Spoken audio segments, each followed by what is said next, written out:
খেয়াল করে দেখেন। কি গো, এক গ্লাস জল দাও না।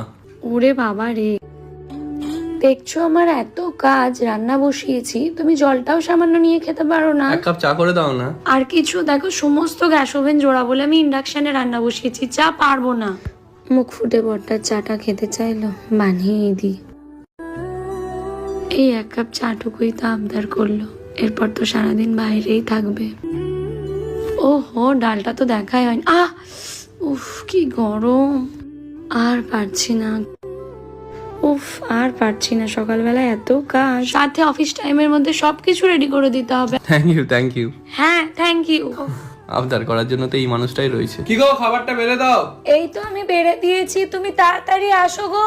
এখনো খাবারটা খাওনি কেন তুমি? লেট হয়ে গেছে গো। লেট হয়ে গেছে মানে? না খেয়ে আমি তোমাকে অফিস যেতে দেবো? আমি কষ্ট করে রান্না করবো আর খাবো না? তোমার পছন্দের ইলিশ মাছ রান্না করেছি আর তুমি না